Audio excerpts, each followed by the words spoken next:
Okay, Richard Feynman said it beautifully when he said that scientists love not knowing. And I think that could be something that came about by evolution, the why, asking hows and whys. Because look how far it's gotten us in science in the past 100 years. We've got theories of relativities. We've got cars. We've got things that fly. We've got boats that move. And this all came about by people asking why and how and applying these whys and hows to real world situations and making a technology that we have now. Yeah, I mean, I think what that comes from is the same evolutionary basis that created religion, except that they just didn't accept religion and looked for other things, and that's how we got that kind of knowledge. Well, also, I guess in the 1500s-ish or so, you had a lot of people coming out of the Renaissance who were a little more skeptic because the printing press gave the Bible to people and they started seeing how ridiculous it was. You had empiricism come about. I think that was Hume, that came up with empiricism. I could be wrong about that. But you started having more skeptics and scientific-minded. I mean, before the scientific method, you didn't have the scientific method, So, yeah, it came about So, yeah, it came about because of evolution eventually, but you've got millions of years of hominids evolving before the scientific method came into being. Well, yeah. I mean, no. I mean, they did have a scientific method, just not the one that we have currently. Because if we find a better scientific method, that's the one that we're going to use. Because there are definitely past scientific methods that we wouldn't really consider good science. Well, they had ways of reasoning. They had what?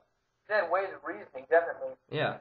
But it was more like mysticism and stuff like that. But I think what Kanye then said about the scientific revolution was pretty much dead on.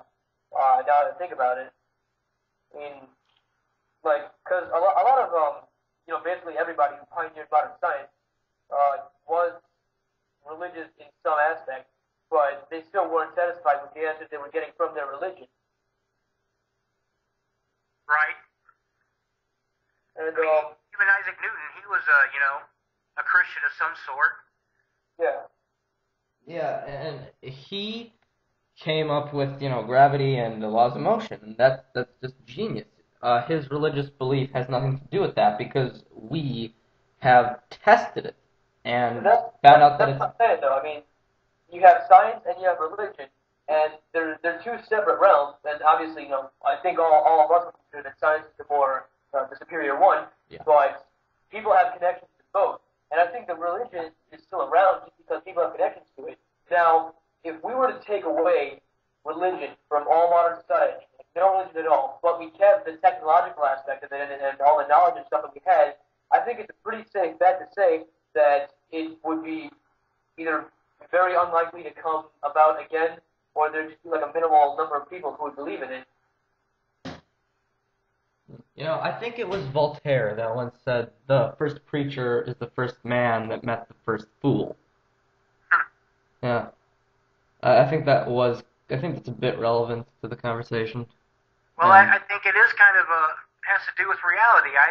When I've looked into the evolution of religion, and you go back to these tribal, peoples before agriculture, for a million years, let's say 100,000 years. You had the hunter-gatherer type of people, and the strong ones would go hunt, and there would be weaker ones who were better storytellers, and they would gain value inside the tribe by telling stories or explaining things that seemed rational, but, they were just shaman, and they, explained things with animism, which is, saying that there's a river god and a tree god and a fire god. There's a god for everything. And, that was the first religion. Yeah, I'd agree with that. Yeah. But again, if they had the knowledge that we have today, obviously they'd have no need for that. Which is why I'm saying that if we took away religion, then you would have a very low likelihood of actually coming back. Now, I actually had this scenario played out in my head.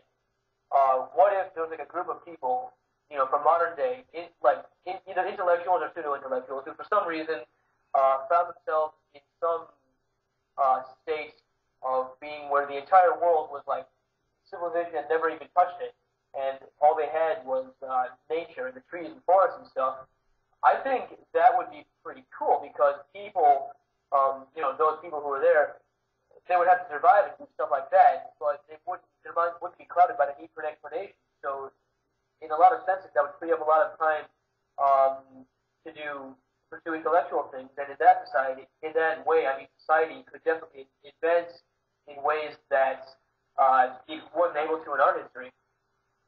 Well, maybe it kind of depends on how well you educate the kids, because if you are in this naturalistic society, if they don't pass along, the good education of the sciences, then you're going to have people reverting back to trying to explain things with gods and spirits and stuff.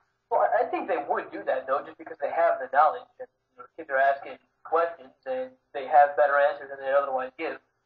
Well, see, here's why I don't think so, is because today we have a lot of those answers, and still a majority of people are believing in crazy stuff. Well, yeah, I mean, the majority of people don't have the answers the kids are asking for. I'm specifically talking about intellectuals, atheists and agnostics, meaning like just philosophers in general who have the knowledge that comes from modern society. I mean, I guess it'd be like Star Trek. You could think of it that way. Yeah, like Star Trek. Yeah, the humans, for the most part, don't talk about God too much because they got science and technology, but they still encounter other societies that do have religions. And there probably still is religions on the Star Trek world. We just don't see about them because, Gene Roddenberry was an atheist. Yeah. Not to sound, I don't want to be like too irrelevant to the conversation, but personally, I feel that Christian hasn't really said anything. Yeah, Christian, what are your thoughts on all this? I like Star Trek. That's cool. Well, like Cause said, I don't know who said it. Was it you, Lawrence, or Cause that said Star Trek? There's no religion there because Gene Roddenberry was an atheist. That was kind of. Well, another reason for that is the first Star Trek was in like 2053, First Contact, when they broke the sound barrier. There was probably still a religion around then, but it wouldn't serve anything to the story plot. Like, why would Gene Roddenberry put it in there in the first place? I mean, none of it has to do like. It's like Dumbledore being gay in Harry Potter.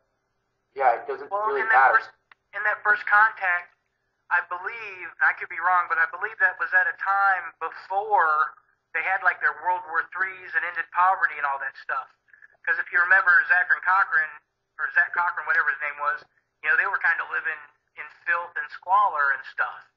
So they were still having a monetary society that wasn't the advanced society of like the 24th century. Now, see, right. I have no idea what you guys are talking about because I don't watch Star Trek. But go on. Well, just that when they went back in time, that wasn't the evolved society as in the normal parts of the show. True. Why are we talking to Star Trek? I don't know, but I know that, we were talking about my own personal morality earlier. I know that I base a lot of my stuff on a projection of Star Trek. I think that Gene Roddenberry did have a good vision of the future, and even though it's not perfectly all worked out, and a lot of it is, science fiction, socially and politically, I thought he had a lot of good insight, and I do kind of, go along those lines. I think that would be a good society if, instead of being motivated by greed, we were motivated by personal betterment and the betterment of society. And, they have no money, they got replicators, so everybody can have whatever they want. Yeah. There's no poverty, there's no war. I think that are good things to shoot for. When Jean-Luc Picard was talking on the ship to the woman from the past, she said, "How much does this cost?" And he said, "Nothing. We've evolved past the need for money and all the evil it creates." Yeah, I'm down with all that. Are you all familiar with the Venus Project? No. No. Okay, well, a lot of people are against it, and what the Venus Project is I would strongly suggest you all or anybody who hears this check out the movie Zeitgeist and Zeitgeist yes, Addendum. I've seen it. On the second movie, Zeitgeist Addendum, they talk about the Venus Project, and a lot of people are against it because it does seem unrealistic. However, I think, like Star Trek, that they have a good direction, and they're talking about anarchist society where there is no oppression, where everybody works for the betterment of everything. And it does sound somewhat communistic, but communism, socialism, capitalism, they all look good on paper. It's whenever you put the reality factor of human greed, mainly, into it, it kind of throws a wrench in the works.